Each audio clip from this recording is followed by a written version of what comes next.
Pay attention, man. Pay attention. It's your finance guy, Terrell Priest.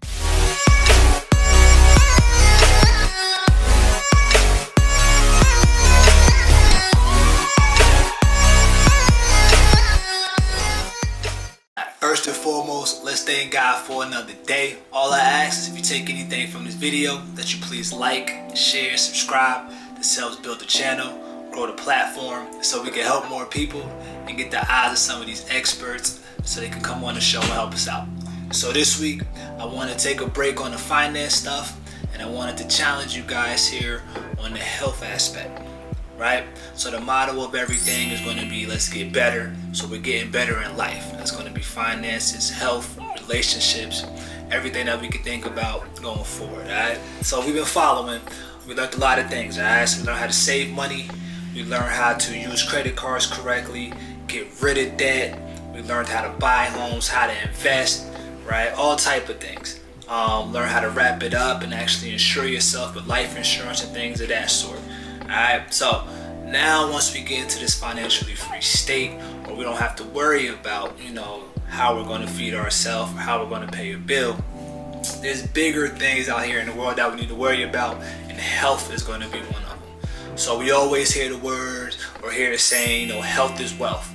So what do we really mean by that, right? So there's a lot of wealthy people out here. You got your millionaires, your billionaires, just wealthy people in general, that in their later years, man, they're not able to enjoy their money or the fruits of their labor because of their health conditions, right? We see it all the time, the diabetes, the cancers and things of that sort, that money just can't help you out with, right? You have to treat your body right, eat right, exercise, and do what you got to do.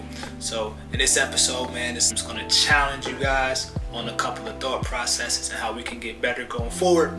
So once we are financially free and we're good to go, we can enjoy our money later down the line. So no, I'm not a nutritionist or anything like that. So I'm not going to tell you guys anything to do.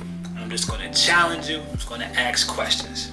All right. First question I want to ask you guys is going to be, how are we eating? Right? How many times a day are we eating? When are we eating? All right. So if you look at life, there's things that we do as a child, and as we grow up, we shed those habits and we become adults, right? So as a child, we're growing still. We're outside, we're more active, things of that sort. All right? Now that we're adults, we're done growing. Some of us are less active, right? Even if we are still, working out in the gym and then going to work. Most of us have a lot of sit around jobs, so we're not burning as much energy, right? But we're keeping some of them same habits that we had as a kid. All right, so eating 3 times a day. All right, that's some type of thing that America pushed on us, and as a kid, when you're growing up, that might make sense, right? You get your meals in, you burn a lot of energy, your body's growing, you need that. As adults, we're not growing up anymore. We're where we're going to be at, and a lot of us grow this way, alright, instead of growing this way. And that comes to our eating habits. So for me personally, I'm an intermittent faster, right? That means I only eat, I reserve energy, right? And I only eat at certain times of the day. Alright, so I do not, first thing when I wake up in the morning, I do not put food in my mouth. I don't snack all day and go crazy, right? So I only eat from the hours of 12 o'clock until 8 o'clock. Alright, so if I could eat at 12, I will. Then I have another meal again around 5. I don't put anything in my stomach but water after 8 o'clock or water before 12 o'clock. Alright, I wake up at 6 o'clock in the morning and I work out, right? Some days I'm playing basketball for an hour or two, then I'm hitting the gym. Sometimes I'm just getting cardio in and I'm hitting the gym. Go to work, my brain is clear. I'm starting to get hungry around 12 o'clock, man. I put that first meal in my body. It's usually a fruit smoothie, greens, something liquid just to get my body going, my sea moss pills, and my black seed oil. So with this fasting technique, at the beginning it was a struggle, right? Because my whole life I've been eating a certain way. But after 2 weeks in discipline, right, on my body, you control your body, you tell it when to eat, it'll follow suit. What changed my life was I was in one of my real estate endeavors, and I was in a circle. This older man, he was 76 years old. I'll never forget this, man. Active, very witty guy, had all of his smarts, and he looked like he was like in his late 30s. I want to say early 40s. Man, spoke to this guy, very clear-minded, in shape guy, and he was 76 years old. All right, told me he intermittent fasts, or instrumental fasting, or however you want to say it. He only eats one meal a day, one huge meal. He eats between 2 and 6. All right, so that's a little different from what I'm doing. I'm between 12 and 8. You can kind of pick your targets of where you want to eat and things of that sort. But he reserved his energy, man, and he delayed his aging process, apparently, right? So I seen it in real life. So that changed everything for me, and I just implemented that. And going to work, as I'm doing activities, my brain is clear. When I'm going to sleep at night, I'm not going to sleep on a full stomach, right? I'm stopping eating at 8 o'clock. My body has time to digest food, so when I go to sleep, I'm nice and clear-minded. Going to sleep, recharging my brain. I'm waking up energized and able to attack my day. So once again, I'm not telling you what to do, or I'm not recommending it, but I want you to understand that we live in America. It's a capitalist country. They want you to spend money, spend money, spend money. As we get older and we're less active, we're not burning as much energy. We don't need to keep fueling our body at the same speed that we did when we were kids and burning and growing. All right, that's just something you can look into. All right, which brings me into my second question, right? What are we eating? All right, keeping in mind that America is a capitalist country. So I could be here all day on this one, but I'm just gonna focus on dairy and milk, right? 'Cause that's the most common thing that we want to look at. And I just want to ask you guys a question, right? So if you look at life, society, you look at any mammal, human, whatever you want to look at, we all eat our milk or drink our milk from our mothers when we're kids. Cows do it, goats, and even humans, right? When we're babies, we drink the breast milk from our mothers. When cows are babies, they drink the breast milk from their cows or their mother cows, and goats the same thing. As we grow, right, out of being a child and then being an adult, you don't see 30, 40-year-old men and women still sucking breast milk from their human mother, right? You don't see older cows drinking cow milk from their mothers or goats in the same thing.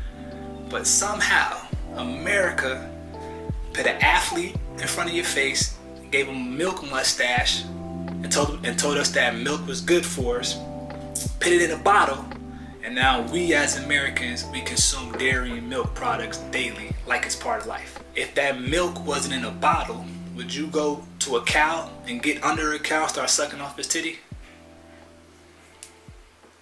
Yeah, probably wouldn't, right? So let's just take a look at some of the things that we are eating and what America has tricked us in, or it being a capitalist country and wanting you to rotate the dollar and stimulate the economy, what it's taught us, right? So us that love breakfast, what are you putting into your body the first thing when you wake up?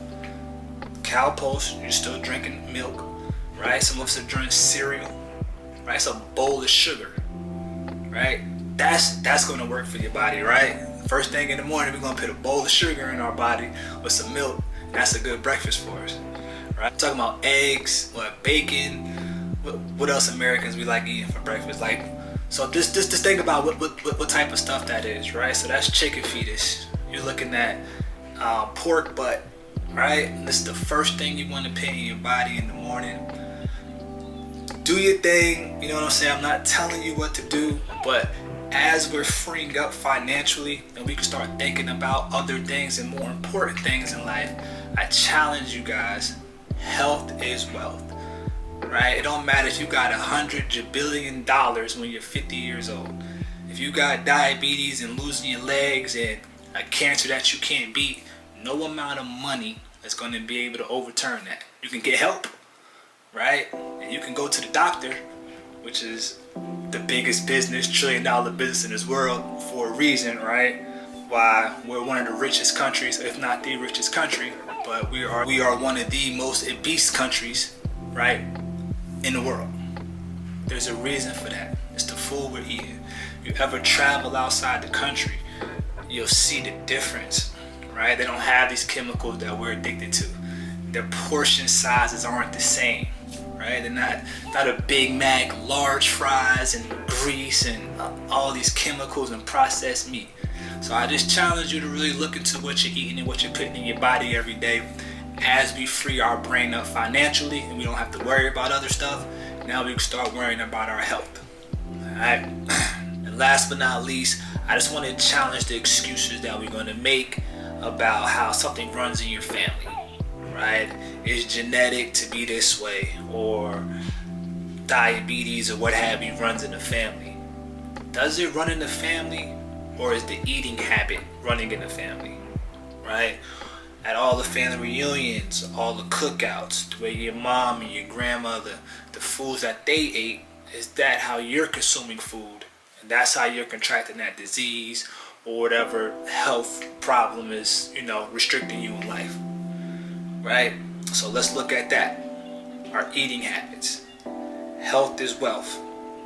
Don't work this hard and become this wealthy and then get to where you can't even enjoy your money or your freedom financially because you have health problems. Alright, so that was just something quick. Just want to challenge you guys. If you have any questions, we could definitely go back and forth some dialogue. And like I said, I could have spent a lot more time on different foods that we consume and things of that sort, but just wanted to challenge you guys and ask you guys a couple of questions and make sure that we're getting better, not only financially, but physically, health-wise, and things of that sort. So just recapping on everything, man. When are we eating? How much are we eating? Challenging you guys to, let's put the forks and spoons down. Let's take the snacks away from our desk, and let's try not to eat so much, right? Let's not try to eat. We don't need 3 meals a day if you don't exercise, if you don't have an active job, right? If you're sitting at a desk all day, there's no way you need 3 meals a day. Alright, in the morning, let's try to get moving, right? Some type of exercise before we go to work so we can kind of get rid of that coffee, right? Let's stop eating at 8 o'clock so when we're laying down and go to sleep, we're actually sleeping, our brain is getting recharged, and we're waking up clean, right? A lot of us wake up groggy and I need my coffee before I do anything. Yeah, because your body spent all night digesting food. Right? It didn't have time to recharge and reset. That's why you're waking up and need caffeine to get your day started. Alright? 2, what are we eating? Alright? Some things that don't make sense to put in our body. Right? Every time we eat something, we feel bloated. We feel droggy. It puts us asleep. And all these other reactions that we're getting. Food is supposed to be energy. Right? We're supposed to be getting food. It's supposed to be making us do our job or do whatever we're doing better, right? Energize us. If we're putting a lot of dead stuff and a lot of stuff that we don't need in our body, yeah, we're going to feel bloated. We're going to grow this way instead of being more focused and keying in and going this way. All right, so what are we eating? Watch that. And last but not least, man, stop making excuses. All right, stop making excuses. You can do it. Right? It takes discipline. Let's stop riding it off that I'm obese or I'm overweight or I'm having these problems because it runs in my family. It doesn't. The eating habit and the bad habits run in your family. You could be the one to break that. Alright? Maybe your metabolism is a little more slower. Understandable. It means you might need to exercise a little bit more. You might need to eat a little bit less then. Alright? But it's up to you. Alright? Any questions, concerns? Hit me up. You need anything when it comes to life insurance, living benefits, IUL policies, or anything like that, hit me up. I can write those policies out for you. I ask that you please like, share, subscribe to the channel. It helps grow the platform. Build the channel so we can reach and help more people and get the eyes of some of these experts so they can come on the show. All right? And remember, a worker without a plan is just a slave. See you guys.